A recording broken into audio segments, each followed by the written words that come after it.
المصطفى محمد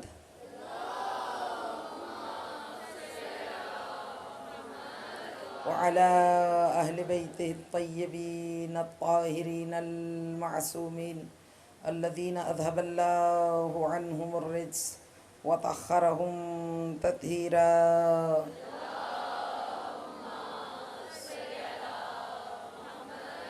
أما بعد فقد قال الله تبارك وتعالى في كتابه المجيد وفرقانه الحميد قوله الحق بسم الله الرحمن الرحيم ولنبلونكم بشيء من الخوف والجوع ونقص من الأموال والأنفس والثمرات وبشر الصابرين الذين إذا أصابتهم مصيبة قالوا إنا لله وإنا إليه راجعون. صلوات.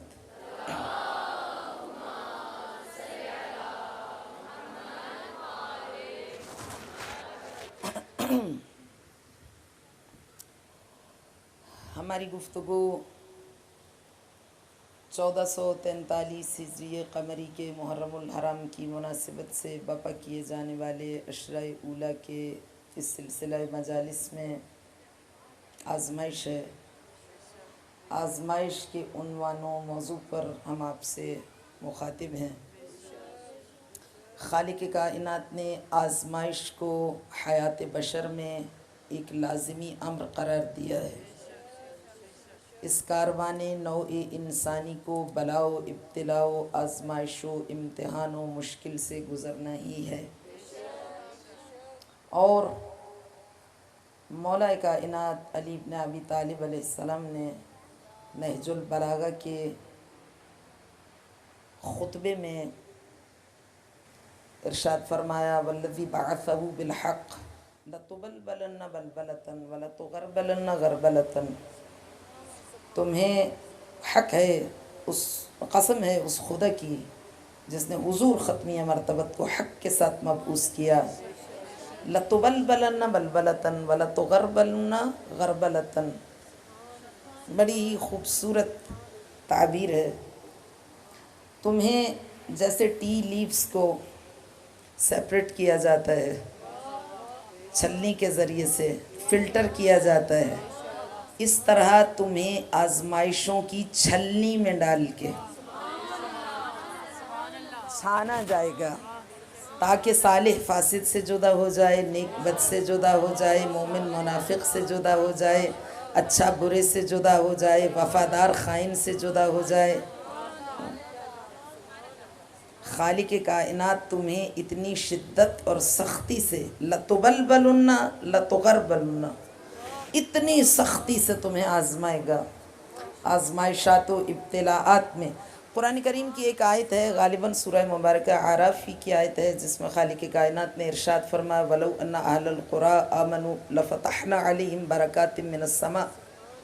اگر یہ بستیوں میں بسنے والے لوگ ایمان لے آئیں وَاتَّقَوْا، لیکن صرف ایمان نہیں. ہم سب کی غلطی یہ ہے کہ ایک چیز ہے دوسری مسنگ ہے، یا عقیدہ ہے عمل نہیں، یا عمل ہے عقیدہ نہیں. آمنوا واتقوا، اگر کسی پیکر خاکی میں ایمان اور تقوی دونوں جمع ہو جائیں تو وہ مشکات نور بن جاتا ہے. تم میں ایمان اور تقوی دونوں جمع ہو جائیں تو لفتحنا علیہم، ہم بارش کر دیں گے تمہارے اوپر آسمان اور زمین کے تمام ارزاق کی، فراوانیوں کی بارش کر دیں گے تمہارے اوپر. لیکن اگر تم میں ایمان اور تقوی، خالق کائنات یہ چاہتا ہے امتثال امر مولا ہو، اس کی اطاعت ہو، اس کے فرامین اور اس کے احکامات پر عمل ہو، اس کے احکامات کی بجاوری کا مرحلہ شروع ہو. انسان مومن وہ ہے جو اس کی بارگاہ میں سر تسلیم خم کرے. مومن کون ہے؟ معصوم سے جب پوچھا گیا ایمان کیا ہے، اسلام کیا ہے، عقیدہ کیا ہے، تو آقا نے ارشاد فرمایا کہ اسلام تسلیم ہے. تسلیم کیا ہے؟ سیلف سرینڈر، خود سپردگی. اپنے آپ کو تسلیم کر دینا اوامر الہی کے سامنے، سراپا تسلیم ہو جانا، سر تسلیم خم کر دینا، یہ خالق کائنات ہم سے تقاضا کرتا۔ خلق الانسان ضعیفا، ہم کیا ہیں، ہماری حیثیت کیا ہے؟ اولہ نطفہ آخرہ جیفا، ابتداء قطرہ نجس ہے، انتہا مردار گندیدہ ہے، اور درمیان میں جو زندگی، جو ذریعہ حیات ہے، خون، وہ نجس ہے۔ انسان نجاستوں میں گھرا ہوا۔ کسی نے سلمان فارسی سے پوچھا تھا من انت وما انت، تنزیہ خطاب تھا، تو کون ہے، تو کیا ہے؟ تو سلمان مکتب اہل بیت کے تربیت یافتہ، سلمان و منا اہل البیت کے مصداق ہیں، لہٰذا سلمان نے جو جواب دیا بڑے تحمل سے جواب دیا، لیکن ایسا جواب دیا کہ اس کو لاجواب کر دیا۔ کہا اما اولی و اولو کا فنطفۃ قذرہ و آخری و آخرو کا فجیفۃ منتنہ، کہا میں اور تم کیا ہو سکتے ہیں؟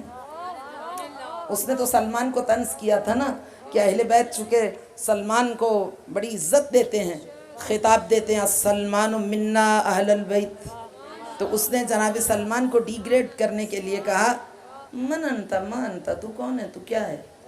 سلمان نے کہا کہ اما اولی و اولو کا فنطفۃ قذرہ، میں اور تم کیا ہی ہو سکتے ہیں، ہم ہو ہی کیا سکتے ہیں، میری اور تمہاری ابتدا قطرہ نجس سے ہے، وآخری وآخروں کا، میری اور تمہاری انتہا آخری وآخروں کا جفت منتنا، مردار گندیدہ ہے۔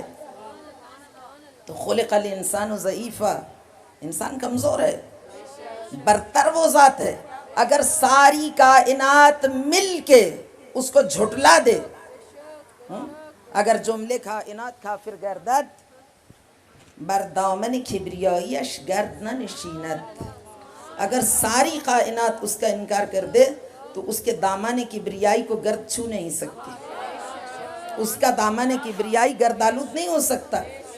وہ تو غنی مطلق ہی رہے گا، وہ تو بے نیاز ہی رہے گا، فقیر تم ہو، بیگر تم ہو، گداگر تم ہو، محتاج تم ہو، ضرورت مند تم ہو، نیاز مند تم ہو، خواہشات تمہاری ہیں، اندھیروں میں گھرے ہوئے تم ہو، وہ تو نور مطلق ہے، اللہ نور السماوات والارض، وہ تو غنا مطلق ہے، وہ تو بے نیاز مطلق ہے، اسے تمہاری اوبیڈینس کی، تمہاری اطاعت کی، بندگی کی، نماز کی، صاحب نہج البلاغہ نے، سعادت بشر کے مولا کائنات نے نہج البلاغہ میں ارشاد فرما دیا، آقا نے فرمایا خلق اللہ الخلق حین غنیا عن طاعتہم، اس نے مخلوق کو پیدا کیا اس عالم میں کہ وہ بے نیاز مطلق ہے تمہارے سجدوں سے، تمہاری عبادات سے بے نیاز ہے، یہ عبادات تمہاری شخصیت کی تعمیر کے لیے، تمہارے کردار کی تشکیل کے لیے، تمہاری روح کی آلودگیوں کو برطرف کرنے کے لیے، یہ عبادات بھی جیسے میں نے عرض کیا کہ یہ آزمائشاتی تو ہیں